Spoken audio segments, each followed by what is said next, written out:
I want to tell you about a customer I think about a lot. She came into the shop with a hybrid SUV she had bought used, thrilled because she got what she thought was a great deal. Low price, low miles, fuel efficient. 6 months later, she was standing at my counter looking at an estimate that was more than half of what she paid for the entire vehicle. She had no idea. Nobody warned her. The salesman certainly did not. And that is the whole reason I am making this video. Because here is the truth that the hybrid marketing never mentions. Most hybrids are actually cheaper to maintain than gas cars. That part is real. Consumer Reports found that hybrids as a group had 26% fewer problems than gas-only vehicles. But that average hides something dangerous. A handful of specific hybrid and plug-in hybrid SUVs are the exact opposite. They are money pits. And plug-in hybrids in particular, according to that same Consumer Reports data, had 146% more problems than gas-only vehicles. That is not a typo, not double the average, nearly 2.5 times the problems. Today I'm going to show you the 5 hybrid and plug-in SUVs most likely to drain your bank account in repair bills, and I'm going to give you the actual dollar figures from RepairPal, from Consumer Reports, and from real repair cost analysis published this year, so you know exactly what you would be signing up for. These are not guesses. These are documented costs on documented problems. Stay with me, because the vehicle at number 1 wears a luxury badge that makes people assume it is bulletproof, and it is hiding an engine problem that comes from one of the most recalled families of engines on the road today. Let us count them down, starting at number 5. Before I name them, let me explain why these specific vehicles are so dangerous to your wallet, because once you understand the pattern, you will be able to spot it on any car lot for the rest of your life. A repair bill has 2 parts: how often something breaks and how much it costs to fix when it does.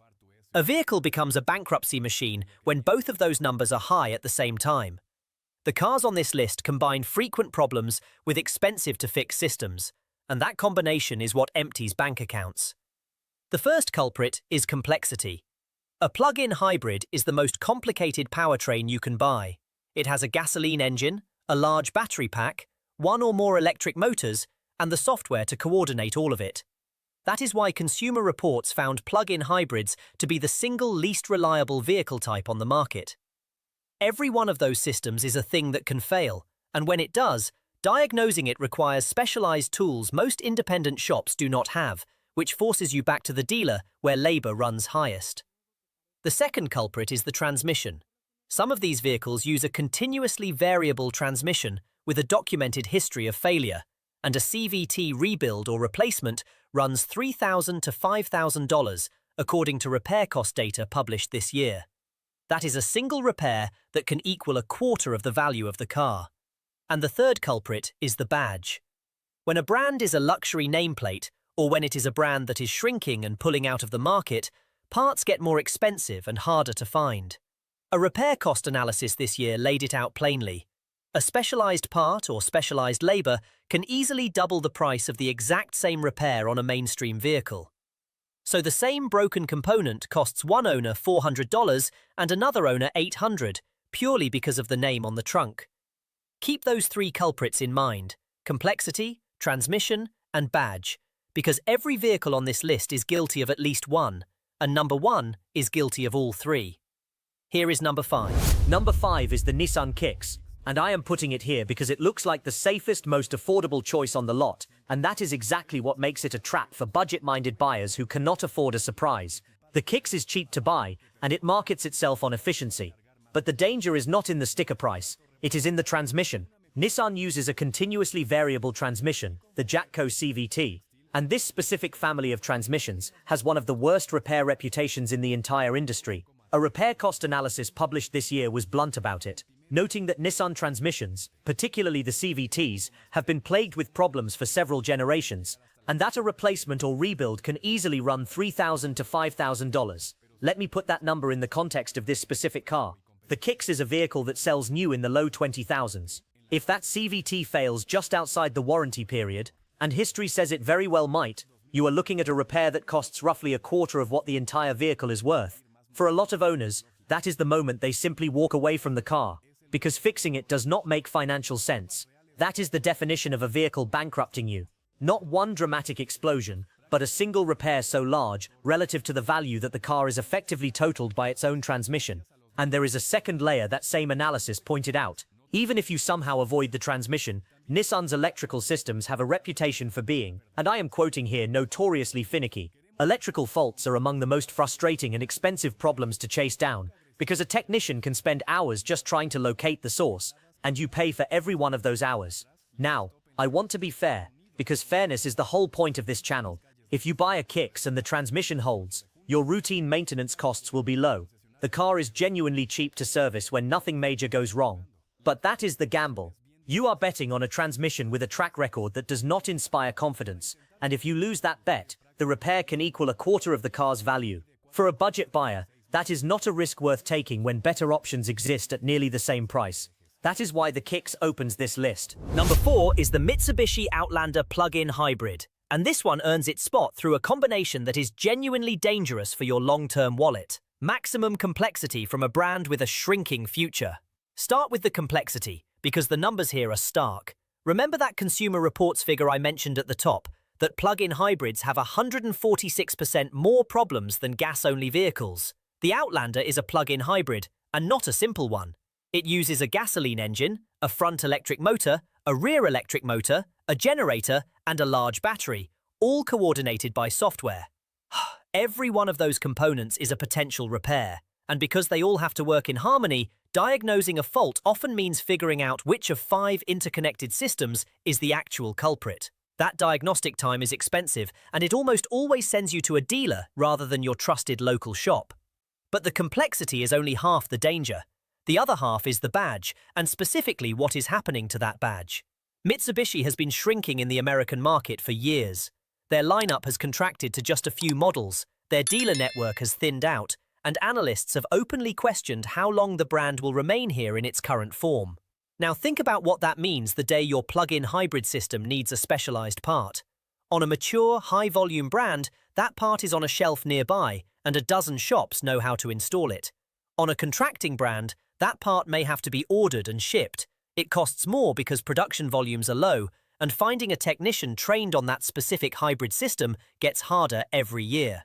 This is the orphan risk, and it is real money. A repair that would be routine on a Toyota or Honda becomes an expensive ordeal on a vehicle whose manufacturer is pulling back. And it compounds at resale because the next buyer knows all of this too, which craters the value and leaves you upside down. I want to be honest about the flip side. The Outlander PHEV is genuinely useful when it works. The electric range is real, the all-wheel drive is capable, and for a buyer who charges every night and stays within electric range, the running costs can be low. But you are making a long-term bet on a brand whose long-term presence is uncertain, wrapped around the single most complex powertrain type on the market. When the repair bills come, and on a plug-in hybrid the odds say they will, you may find yourself paying orphan prices to keep it running. That is why the Outlander sits at number 4. Number 3 is the Mazda CX-90 plug-in hybrid, and this is the one that genuinely disappoints me. Because I have real respect for Mazda. Their CX-5 is one of the most reliable vehicles on the road. But the CX-90 plug-in is a completely different story, and the data is impossible to ignore. Consumer Reports gave the CX-90 plug-in hybrid a predicted reliability score of 20 out of 100. That is not just below average. On a scale where 50 is the middle, a 20 places it in the basement among the least reliable vehicles they rate. And this is not a cheap car where you might shrug off the risk. The CX-90 plug-in starts around $50,000. You are paying luxury-adjacent money for a vehicle with bargain basement reliability, and that gap is exactly where owners get hurt. Here is why the CX-90 fits this list so precisely. Mazda did the opposite of what the reliable brands do. Instead of refining a proven design, they launched an all-new platform, an all-new engine, an all-new transmission, and their first-ever plug-in hybrid system, all at the same time. Every one of those was unproven. And when you stack that many new, complex systems on top of each other, problems multiply. Owners have reported transmission roughness at low speeds, where the vehicle shudders in stop-and-go traffic, along with sensor and electronic faults that send them back to the dealer repeatedly. Now, the cost side. When a $50,000 plug-in hybrid needs work on its powertrain or its high-voltage system, you are not looking at economy car repair bills. You are looking at premium parts and specialized labor. and a plug-in hybrid system is about as specialized as it gets. A single significant repair on this vehicle can run into the thousands, and because the reliability score is so low, the odds of needing that repair are higher than almost anything else in its class. I want to give Mazda its due, because honesty cuts both ways. The CX-90 is one of the most beautiful vehicles in its segment. The interior is gorgeous, the styling is genuinely premium, and when everything is working, it is a lovely thing to drive. But you cannot see reliability from the driver's seat on the test drive. You only feel it later, in the repair estimates. And on this vehicle, at this price, with this reliability score, the estimates are the kind that make you regret the purchase. A beautiful money pit is still a money pit. That is why it lands at number 3. Number 2 is the Nissan Rogue, and this one matters more than any other on the list for one simple reason. It is one of the best-selling SUVs in the entire country, which means an enormous number of people are driving one right now with no idea what they may be facing. The Rogue carries 2 of the 3 bankruptcy culprits I described earlier, and it carries them together. First, that same Jatco CVT family I warned you about with the kicks. Same belt and pulley design, same documented history of shuddering, slipping and outright failure, and the same $3,000 to $5,000 repair bill when it goes. On a vehicle that sells in the low to mid 30,000s, that is a repair equal to roughly 1/6 of the purchase price, landing all at once. But the Rogue adds a second problem the Kicks does not have, and this is the part most owners have never heard. The turbocharged version uses Nissan's variable compression engine, and that engine family has been the subject of enormous recall activity, covering roughly 1 million vehicles across the last year for issues including engine bearing failure. When an engine bearing fails, that is not a minor repair. That is often a replacement engine, which is among the most expensive repairs that exists on any vehicle, easily running many thousands of dollars. So think about the combined risk. You have a transmission with a failure-prone reputation bolted to an engine family that has been recalled by the hundreds of thousands. Either one alone is a serious financial exposure. Together, they make the Rogue one of the highest repair risk mainstream SUVs you can buy, despite how popular and normal and safe it looks sitting on the lot. Here is my honest advice, because some of you watching already own one. Do not panic, but do 2 things. Go to the Federal Recall website, enter your vehicle identification number, and confirm whether your specific vehicle is covered by any of the engine recalls, because if it is, that repair is free and you want it done immediately. And if you are still under the powertrain warranty, understand exactly when it expires, because the most dangerous moment for a Rogue owner financially is the day after that warranty ends. If you are shopping, there are SUVs at this exact price with a fraction of the repair risk, and I will name 2 of them at the end. That is why the Rogue sits at number 2. And number 1, the vehicle that manages to combine all 3 bankruptcy culprits into a single package: complexity, a problem-prone drivetrain, and the most expensive kind of badge: the Infiniti QX50. Here is what most QX50 buyers never realize. Infiniti is Nissan's luxury division, and the QX50 uses a version of Nissan's variable compression turbocharged engine, the same fundamental engine technology from the same division responsible for the recall activity covering around 1 million vehicles that I just described with the Rogue. So you are buying into the same engine family risk, the potential for the most expensive repair category that exists, an engine replacement, but now wrapped in a luxury badge that makes the repair cost even higher. And that badge is the trap. Let me show you what a luxury nameplate does to your repair bills with a real comparison from a cost analysis published this year. That analysis looked at the Infiniti Q50, the QX50's sibling, and found that annual maintenance could easily hit $1,500 a year, roughly double what a comparable mainstream vehicle costs. Over 5 years, that came to about $7,500 in maintenance alone, and that is before any major repair. The exact same category of work that costs a Toyota owner $400 can cost an Infiniti owner double, purely because of proprietary parts and specialized labor. Now add the third culprit. Infiniti as a brand is contracting hard. It has been reduced to just a couple of models, and its future in the American market is genuinely uncertain. So you have the orphan risk on top of everything else. When this luxury-priced, complex, recall family-engined vehicle needs a specialized part 5 or 8 years from now, You may be hunting for it from a brand that has largely withdrawn at prices that reflect scarcity. Put it all together. A recalled engine family with engine replacement risk, luxury badge parts and labour that roughly double the cost of every repair, and a contracting brand that turns future repairs into expensive treasure hunts. That is not one problem, it is three, stacked, on a vehicle that costs luxury money up front and then keeps reaching back into your wallet. The QX50 looks like a sophisticated, upscale bargain on the lot. It is the single most likely vehicle on this list to bankrupt you in repairs. That is why it is number one. So those are the 5 I would steer you away from. But I never want to just scare you and leave, so let me give you the other side, because it is genuinely reassuring. Remember, the whole reason these 5 stand out is that they are exceptions. As a category, hybrids are more reliable than gas cars, not less. And 2 hybrids in particular are the antidote to everything I just described.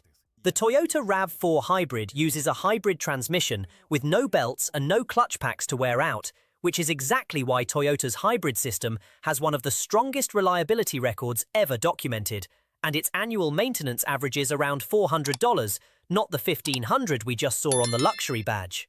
And the Honda CR-V Hybrid eliminated the conventional transmission entirely with its 2-motor design, removing the single most expensive failure point from the equation. Neither one carries a CVT of the failure-prone kind, neither comes from a contracting brand, and both come from manufacturers with parts on every shelf and mechanics in every town who know how to fix them. That is the real lesson of this video. A repair bill that bankrupts you is almost never bad luck.